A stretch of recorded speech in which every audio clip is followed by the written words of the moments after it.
신음 너머에 숨겨진 영광. 오늘이 추수감사주일입니다. 추수감사주일. 핵심은 감사입니다. 이 문장의 핵심은 감사. 아마 추수감사주를 맞이해서 많은 분들이 그래 모든 게 은혜야 라고 고백하는 분도 있겠지만, 추수감사주일에 불구하고 여전히 감사보다는 감사의 틈을 비듬고 나온 어떤 고통과 아픔과 힘듦 때문에 오늘 이 시간, 어쩌면 더 회의적으로 오늘을 보내야 하는 그런 분들이 있을 수 있다는 것이죠.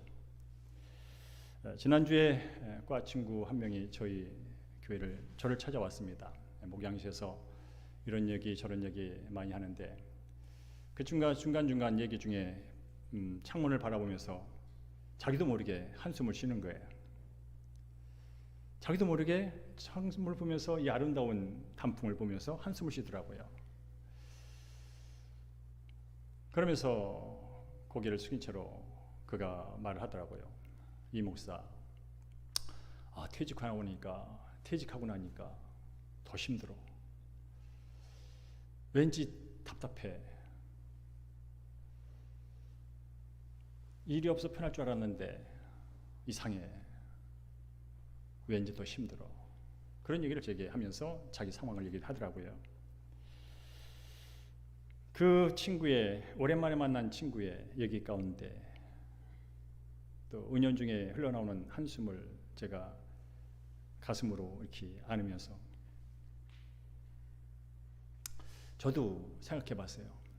내 가슴 속에 나도 모르게 흘러나오는 탄식은 뭐지? 목사지만, 예수 잘 믿지만 그래도 나도 모르게 남 앞에 비춰질 신음과 탄식이 있지 않을까? 그런 생각을 해봤습니다. 여러분 아는 것처럼 이 세상에 사는 모든 사람들은 최소한 한두 가지의 탄식을 품고 있습니다. 겉으로는 다 안 그런 척 보이지만 속으로는 왜 이렇게 인생이 힘들까? 왜 이렇게 일이 안 될까? 왜 이렇게 답답하지? 그런 그 무엇인가를 갖고 살아간다는 것입니다. 어떤 사람은 일터에서, 어떤 사람은 가정에서, 어떤 사람은 학교에서, 어떤 사람은 병상에서 마음속 깊은 곳에 탄식과 신음의 질문을 안고 살아간다는 것입니다. 그런 세상을 바라보면서 하나님은 어떤 말씀을 하실까? 그런 사람과 그런 세상을 바라보면서 성경은 뭐라고 말씀하실까? 이렇게 말씀하시더라고요. 탄식하는 것은 너만이 아니야. 탄식은 끝이 아니라 시작이야. 탄식은 절망이 아니라 새 생명을 잉태하는 창조의 신호야 라고 성경 곳곳에서 말씀하고 있더라고요. 특별히 오늘 함께 본 로마서 8장도 예외는 아닙니다. 여러분께서 시간이 되면 8장 1절부터 끝절을 한번 읽어보십시오. 8장은 현실적으로 이 땅에 살아가는 모든 사람과 피조물이 자기도 모르게 내뱉는 탄식의 현실을 얘기해 줍니다. 동시에 그 탄식을 새롭게 만드는 성령의 도움에 대해 얘기하고, 그러고 나가서 궁극적인 소망과 그 탄식과 고난 뒤에 찾아올 엄청난 영광에 대해서 로마서 8장은 우리에게 희망을 주는 메시지를 전하고 있지요. 바로 그 아름다운 영광의 그림자, 그게 바로 하늘나라의 영광이라면, 오늘은 그동안 연초부터 하늘나라와 구속사로 성경을 읽고 있습니다. 우리 인생은 죽음 같고 힘들고 어렵고 탄식의 연속처럼 보이지만 그 후에 다가올 영광이 있기에 우리는 오늘도 살아낼 수 있는 것이고, 그 힘든 어둠 속에도 기대감을 놓지 않고 한 발 한 발 걸어가는 것이죠. 그러면 오늘 로마서 8장에서 말하는 우리가 당면한 탄식, 현실은 어떤 것인지 22절을 읽으면서 확인해 보겠습니다. 22절 함께 읽습니다. 시작. 피조물이 다 이제까지 함께 탄식하며 함께 고통을 겪고 있는 것을 우리가 아느니라 라고 말합니다. 우리가 안대요. 물론 로마서 사도 바울이 쓴 거죠. 다 안 돼요. 뭐라냐면 모든 피조물이 다 탄식을 한대. 어떻게? 함께 탄식한대. 예외가 없다는 거예요.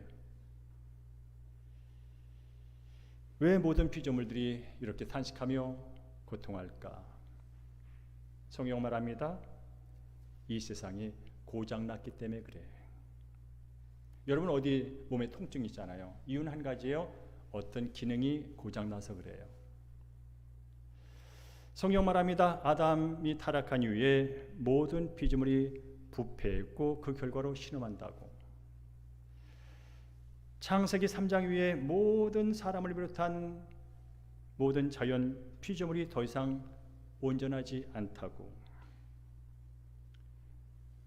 죄의 여파로 땅은 가시와 엉겅퀴를 내고, 그래서 어느 때는 땅이 갈라지는 지진이 생기고, 어떤 때는 원치 않은 폭우가 쏟아져 홍수로 땅이 신음하고 그 결과 사람이 신음하고, 어떤 때는 갑자기 쓰나미가 덮쳐가지고 기대하지도 못했는데 준비할 새 없이 우리에게 정말로 절망적인 상황으로 이끄는 그런 모습들. 그리고 그동안 애써서 모아놨는데 불이 나서 산불이 나서 다 홀딱 날려버리는 그런 죽음의 증상이 곳곳에도 지금도 하루가 멀다 하고 일어나고 있다는 사실이죠. 왜 그럴까요? 바로 죄의 여파입니다. 죄의 영향이며 죄의 결과로서 나타난 현상이라는 것이죠. 그래서 우리가 살고 있는 이 세상은 단순히 힘든 세상만은 아니에요. 단순히 어려운 세상만은 아니에요. 그 이상이에요. 바로 오늘 본문에서 말한 것처럼 이 세상은 신음하는 세상이에요. 탄식이 끝나지 않는 세상이에요. 이것만 가지면 신음이 없어질까?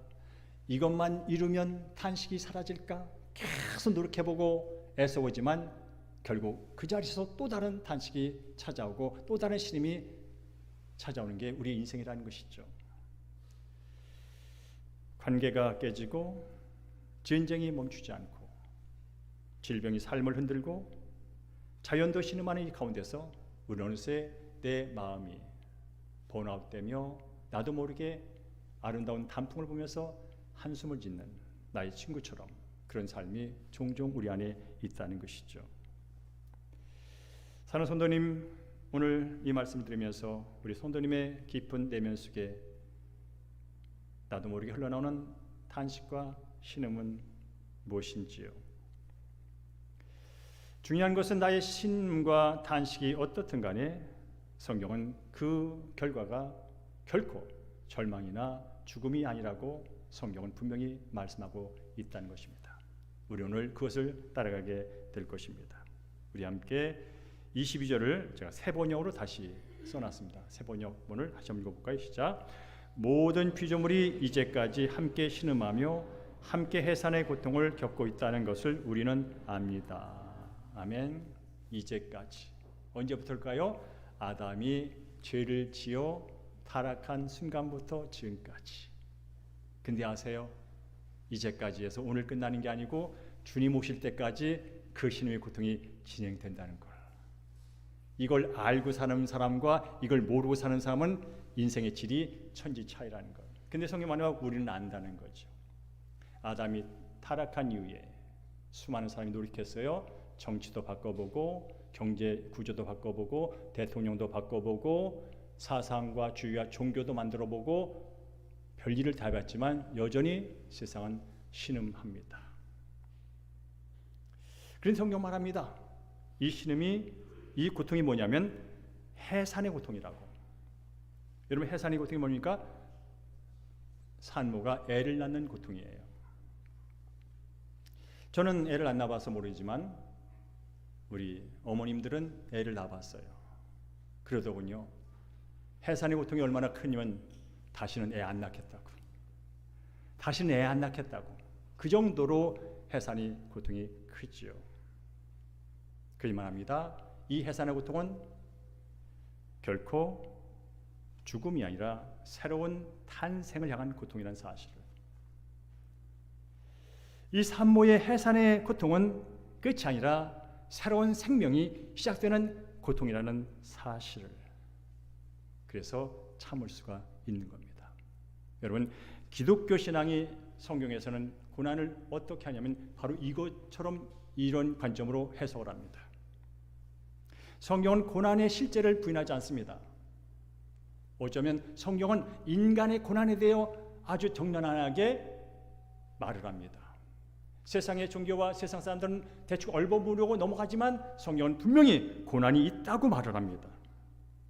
질병에 대해서, 재난에 대해서, 불의에 대해서, 상처에 대해서, 심지어 죽음까지 분명하게 말을 합니다. 이 세상은 분명 고통 속에 있습니다. 그런데 감사하게도 오늘 성경은 이렇게 말합니다. 18절에 제가 읽을게요. 현재의 고난은 장차 나타날 영광과 비교할 수 없다라고 고난을 해석합니다. 그래서 그런 말 들어봤잖아요. 고난은 해석이 중요합니다. 어떤 사람에게는 고난은 죽음이고 절망이지만 어떤 사람에게는 고난이 유익이라고 해석되며 고난이 축복이라고 해석된다는 사실이에요. 똑같은 고난을 놓고 어떤 사람은 원망과 불평과 남 탓으로 절망 속으로 빠져드는 것으로 고난을 해석하는 동시에 어떤 사람은 이 고난을 유익이요 축복이로 해석하고 고난을 이겨내는 그런 모습. 성경은 분명히 말합니다. 현재의 고난은 장차 나타날 영광과 비교할 수가 없다고요. 무슨 말일까요? 고난이 작다는 말이 아니에요. 애에게 그 정도 고난 갖고 그런 말이 아니에요. 고난 뒤에 올 영광이 너무나 커서, 고난 뒤에 올 유익이 너무나 커서, 고난 뒤에 올 축복이 너무나 커서 비교가 안 된다는 뜻이에요. 그야말로 고난 뒤에 다가올 영광이 너무나 크기 때문에 현재 만난 현실적인 고난은 비교 자체가 불가능하다, 그런 뜻이에요. 그럼 여러분은 무엇을 붙잡을 것이냐는 것이죠. 현재 만난 고통에 붙잡혀 전전긍긍할 것인가? 아니면 고난 뒤에 찾아올 그 영광을 바라보며 오늘을 이길 것인가? 이거는 나의 선택이며 나의 결정입니다. 분만시에 들어간 사모는 고통을 참아냅니다. 어떻게 그 아테네를 해산을 고통을 버텨낼 수 있을까? 좀 전에 말했지만 그 고통이 지나면 새 생명 아기를 만나겠구나. 누구를 닮았을까? 10개월 동안에 그 품었던 고통 가운데 품었던 그 새 생명이 탄생하고 내 품에 안길 것을 바라보니 그 다시 난 나보다 하는 그 고통을 이겨낼 수 있다는 것이죠. 그러니까 이것 제가 다른 거로 표현해 봤습니다. 산모의 진통과 몸의 근육의 흔들림은 더 좋은 것이 오고 있다는 표시구나. 산모의 지금 찢어질 듯 아픈 그 고통은, 그래서 온몸이 벌벌벌 떨리는 흔들림은 더 좋은 게 오고 있다는 표시구나.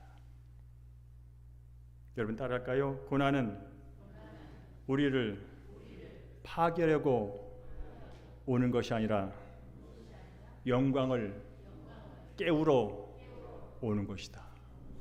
아멘. 영광을 깨우는 데는 고통이 최고예요.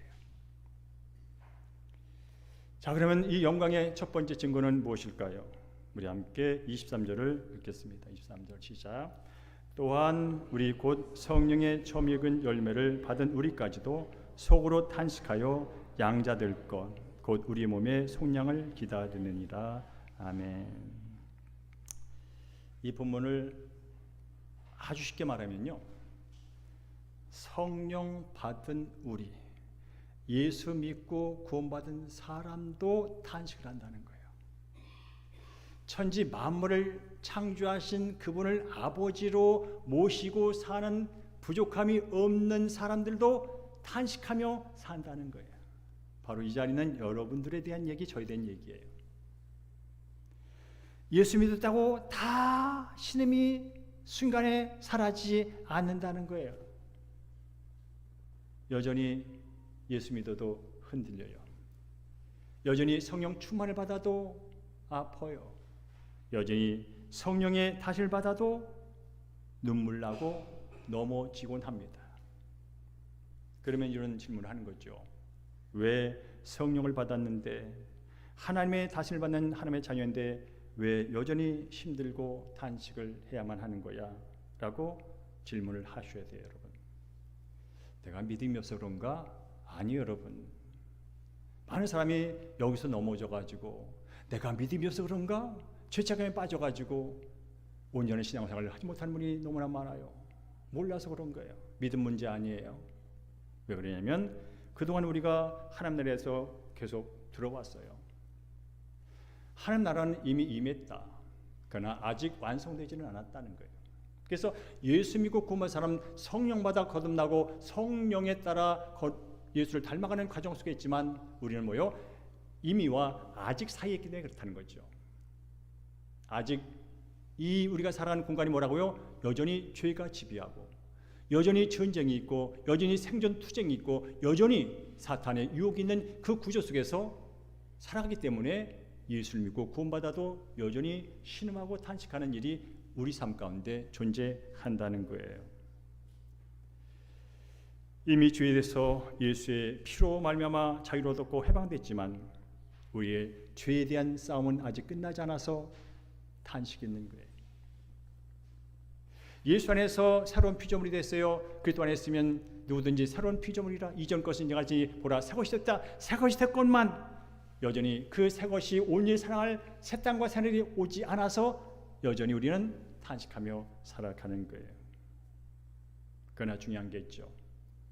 하나님 없이 이 구조 속에서 탄식하는 사람과 하나님의 자녀로 성령 받은 자로 탄식하는 탄식의 질이 다르다는 거예요.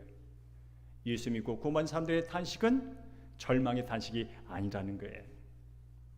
죽음의 탄식이 아니라는 거예요. 어쩌면 오히려 내 안에 성령님이 살아계시기에 그분의 눈으로 세상을 바라보는 탄식. 여러분, 성령이 있다고 성령을 받았다고 고난이 없는 게 아니라는 거예요. 성령이기 때문에 고난을 뚫고 나갈 힘이 있다는 거예요. 잘 들으세요. 성령을 받았기 때문에 고난이 없는 것이 아니라 성령을 받았기 때문에 시시때때로 다가오는 고난을 뚫고 나갈 힘이 내게 있다는 거예요.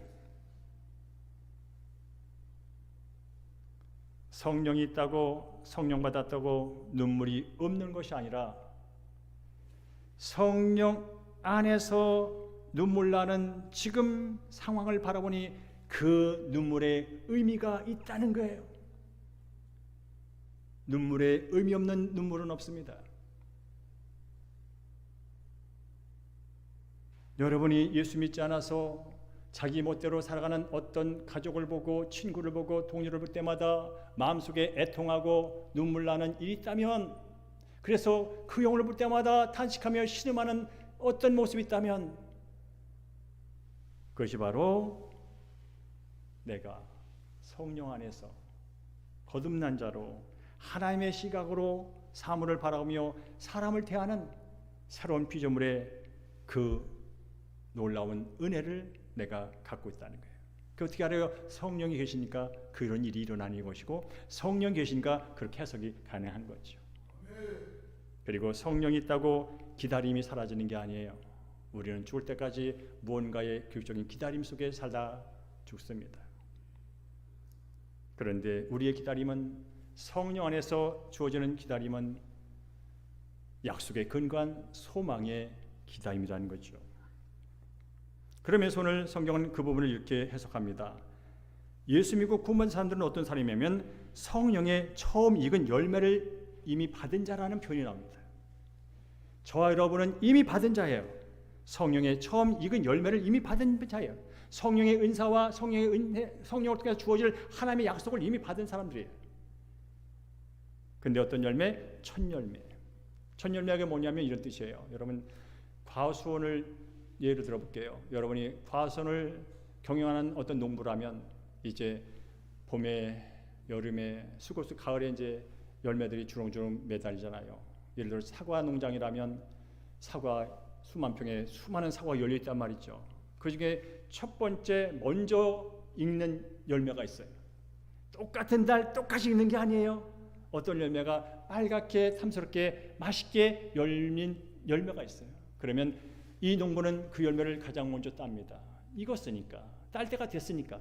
그걸 따면서 어떤 생각을 가질까요?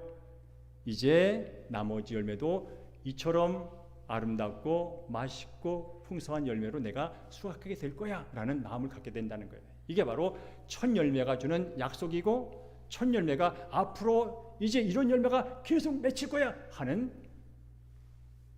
보증이라는 뜻이에요. 첫 열매가 보증해 주는 거예요.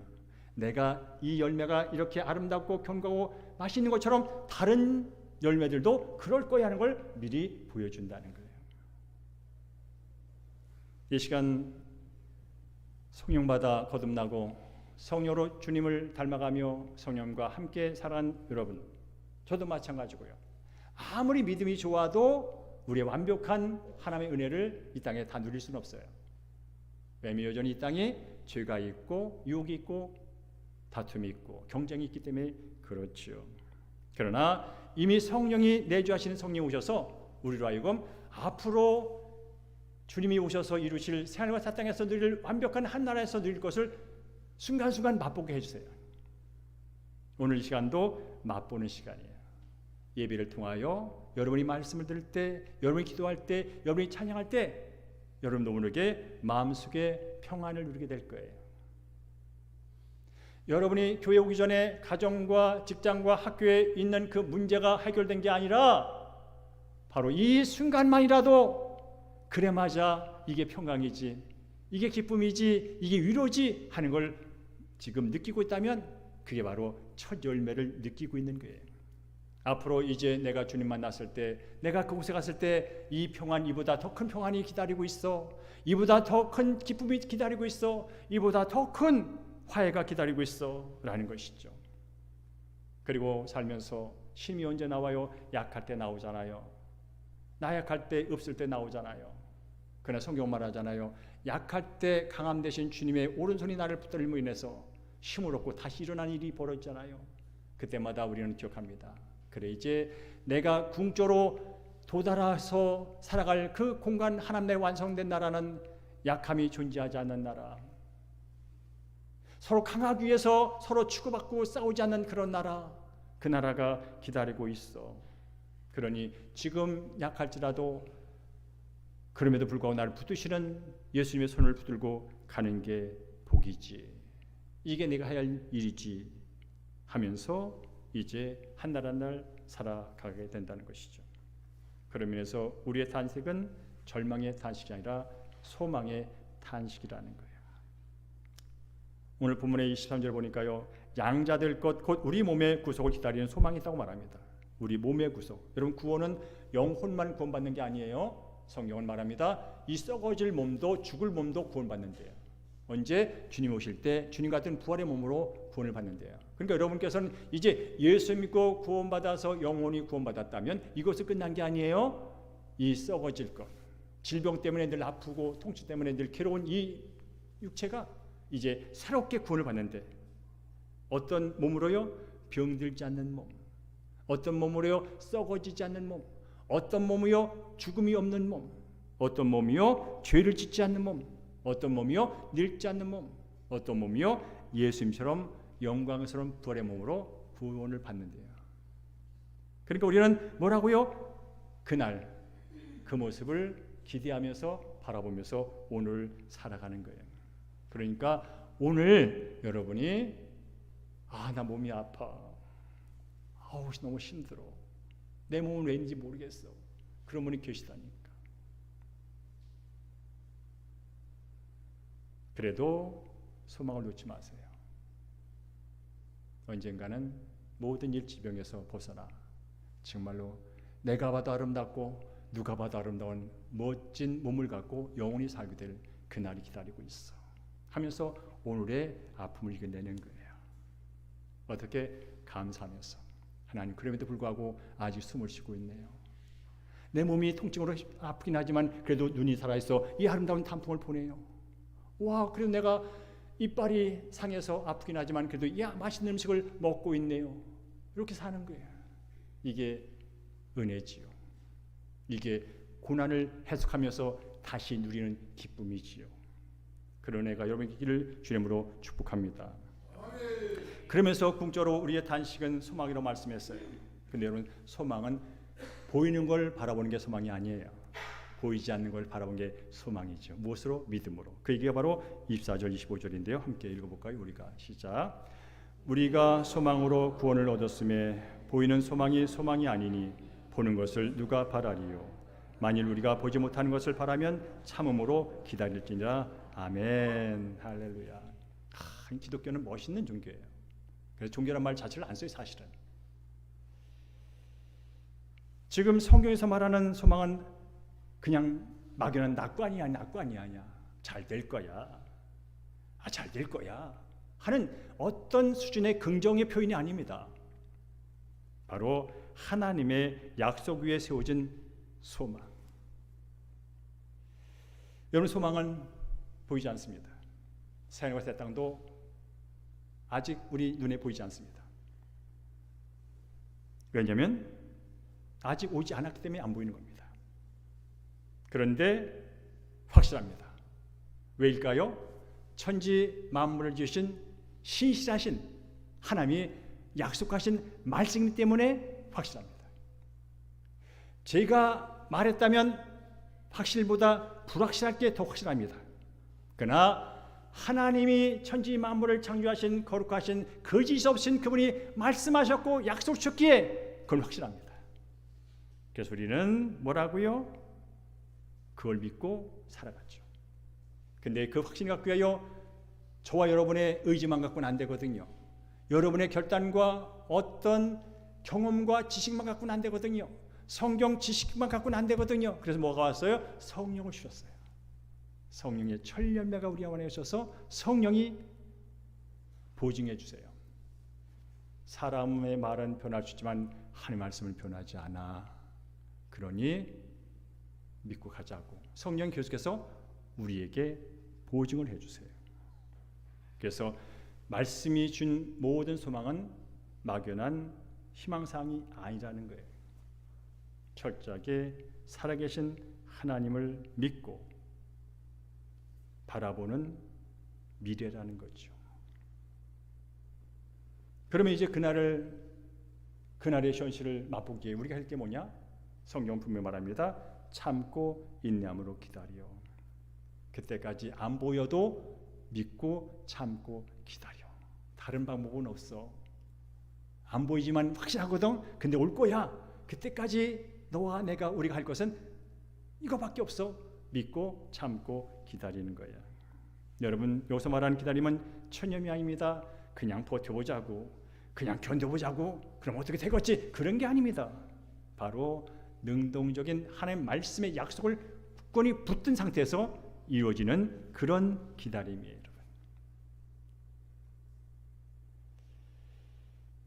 여러분, 제가 이런 얘기를 많이 하려고 하는데 제 삶이기 때문에 그렇습니다. 여러분께서 그 암 환자들은 이제 그 통계가 많잖아요. 이 암은 살 확률 몇 %, 예후라고 그래, 예후. 죽을 확률 몇 %. 10명이 이 병을 고치면 몇 명이 살고 그게 다 나와 있어요. 나와 있다고요. 예를 들어 제가 조혈모 세포할 때 무균실에 들어갔을 때 살아나올 확률, 죽을 확률 있단 말이에요, 여러분. 그냥 그걸 치료하면 모두 나! 이게 아니라 그 치료 가운데 몇 % 살고 몇 % 이게 있단 말이죠. 그래서 사람들이 불안한 거예요. 그래서 불안한 거라고. 내가 살 확률보단 못 살 확률에 끼면 어떨까? 그래서 불안한 거예요. 근데 예를 들어서 당신이 이 치료를 받으면 이 약은 반드시 나. 이 약 갖고 이 치료 갖고 죽은 사람 하나도 없어. 라는 그런 통계를 갖고 있다면 한결 낫죠. 한결 낫죠. 우리가 바라는 천국도 마찬가지입니다, 여러분. 내가 믿어봐서 교회 다닌 사람들 가운데 어떤 믿음 가운데 몇 %를 가고 몇 % 안 간대. 그러면 여러분 불안한 겁니다. 그런데 구원이 누구 손에 달려있다고요? 하나님의 손에 달린 줄로 믿습니다. 그 구원은 나의 노력이 아니라 예수 그리스도를 믿음으로 그분이 십자가에서 내 대신 다 지불해 놓은 그걸 단순히 믿음으로 된다고 말한다면 한결 자유로운 겁니다. 그래서 복음인 것입니다. 여러분 히브리서 12장에 보면요, 예수님께서 십자가 고통을 참으셨대요. 어떻게 참은지 아세요? 본문에 써 있어요. 예수님께서 그 고난을 참으셨는데 고난 앞에 있는 기쁜 걸 바라보면서 참으셨대. 여러분 십자가에 달려 죽는 일은 보통 힘든 일이 아니에요. 그것은 남 대신해서 죽는 일은 이건 참을 수 있는 일이 아니에요. 근데 예수님이 참으셨대. 왜요? 십자가 죽음 뒤에 있는 그 기쁜 것을 보면서 참으셨대. 그 기쁨은 뭘까요? 죄가 죄인지도 모르고 내가 인생의 주인 되어서 이리 치고 저리 치고 달려가다가 1등 해봤지만 돌아서면 늘 2등한테 뺏기보다 전전긍긍하는 인생, 가져봤지만 또 이럴까봐 또 걱정하는 인생, 그럴 죄 가운데 허덕이다가 탄식하다가 죽어갈 인생들을 구원하기 위하여 그들이 예수의 십자가를 통하여 구원받아 내가 살았어요, 내가 살았어요, 내가 살았어요 하면서 하나님 앞에서 기뻐 뛰는 그 모습들이 너무나 기뻐서 예수님께서 십자가 고통을 참고 인내하고 견디셨다는 거예요. 혹시나 이 시간 여러분 가운데 어떤 고난의 경중을 떠나서 오늘 추수감사절임에도 불구하고 감사보다는 그것이 너무나 커서 감사가 오히려 내 마음을 어렵게 만드는, 감사할 게 해서 감사하지, 누구 놀리는 거야? 혹시나 그런 어떤 탄식과 아픔이 있거들라. 오늘 말씀을 잘 기억하십시오. 심지어 그런 탄식과 시름일지라도 그것은 결코 당신을 죽음으로 절망으로 내몰지 않습니다. 왜냐하면 하나님께서, 사랑과 긍휼이 원하신 하나님께서 그런 당신마저도 포기하지 않고 붙들고 계시기 때문인 줄로 믿습니다. 말씀을 믿습니다. 하나님의 구원 계획은 단지 이 세상에 살고 있는 윤리 도덕적으로 조금 나은 사람 몇 명을 구원하려고 세운 계획이 아닙니다. 이 땅의 모든 영혼과 모든 육체와 모든 피조물을 구원하기 위한 계획이었습니다. 그래서 요한계시록, 성경의 마지막 책인 요한계시록 21장 5절에 이렇게 말합니다. 보라, 내가 만물을 새롭게 하리라. 지금 로마서 8장에 있는 만물이 뭐라고요? 허무한데 굴복하여 탄식하며 신음하는 만물들. 아무리 애쓰고 아무리 벌고 아무리 늘려봐도 여전히 탄식과 쉼이 없는 그런 상태. 그런데 요한계시록 21장에서 말합니다. 보라, 내가 만물을 새롭게 할 것이다. 고통도 시름도 시기도 눈물도 아픔도 전쟁도 슬픔도 없는 새로운 존재로 내가 만들 것이다. 모든 것이 그때는 새롭게 될 거야. 그날을 바라보며 오늘 여러분 확인할 게 있어요. 그날은 완벽한 그날이지만 지금 이 순간 내가 진정으로 그리스도 안에서 새로운 피조물로 살고 있는가? 수고하고 무거운 짐을 진 자로서 내 스스로 뭔가를 해보려고 허덕이던 자에서 예수께 모든 짐을 맡기고 그분이 내 짐을 다 짊어가서 내가 새로운 자유를 누리고 있는 지금, 나는 지금 그런 존재로 예배를 드리며 그런 존재로 학교를 가며 그런 존재로 사업을 하며 그런 존재로 인간관계를 맺고 있는가를 보셔야 돼요. 왜냐하면 그래야 이 땅에 주어진 30이요 40이요 50이요 60이요 70이요 이 남은 인생이 그렇지 않은 사람과 다르기 때문에 그래요. 신음 속에서도 감수할 수 있고 신음 속에서도 소망을 가질 수 있기 때문에 그래요. 그러면서 세 가지를 종합니다. 첫째, 여러분, 제가 말했잖아요. 서두에 이 세상의 사람들은 아무리 잘나고 아무리 성공을 해도 그 마음속에 한두 가지 탄식과 신음을 갖고 산다고. 그러면 할 게 있어요. 탄식은 억누르는 게 아니더라고요. 모든 것도 억누르면 병이 더 커지더라고요. 그러면서 작든 크든 내 마음속에 있는 시름이 있으면 내뱉으세요. 탄식 있으면 하나님 앞에 탄식하세요. 시편 읽어보세요. 탄식의 시가 많아요. 여러분도 억누르지 마시고 이러면 믿음 없는 거지 그러지 마시고요. 속에서 있는 탄식이거나 하나님 앞에서 마음껏 먼저 토로하시기 바랍니다. 그게 바로 새로워지는 시작이기 때문에 그렇습니다. 그리고 고난이 있을 때마다 힘들 때마다 이렇게 입술을 말하세요. 의미 없는 고난은 없다. 의미 없는 고난은 없다.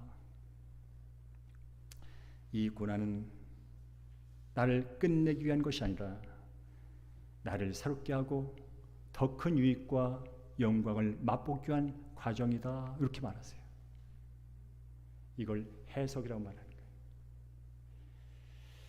세 번째로 여러분 살면서 내 고난이 크든 작든 우리는 하나님의 백성으로 살아가는 거예요. 그러면 그 가운데 하나님께 받은 은혜가 있어요. 그 은혜를 흘려보내며 살아야 돼요.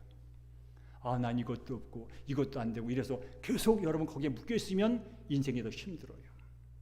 그럼에도 불구하고 하나님께 내게 이런 은혜를 줬어. 그럼에도 불구하고 나는 이게 있어 하면서 여러분이 그런 상황에서 받은 은혜를 흘려보내는 거예요. 위로의 한마디, 용서의 한마디, 격려의 한마디, 작은 선행, 복음을 제시하는 거. 그리고 누군가는 작은 기도 한마디.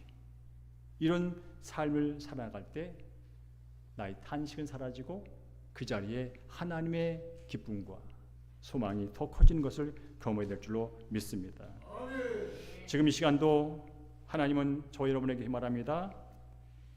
네가 고통스럽다고 끝난 것처럼 한숨을 쉬지만 나는 절대로 너를 포기하지 않는다.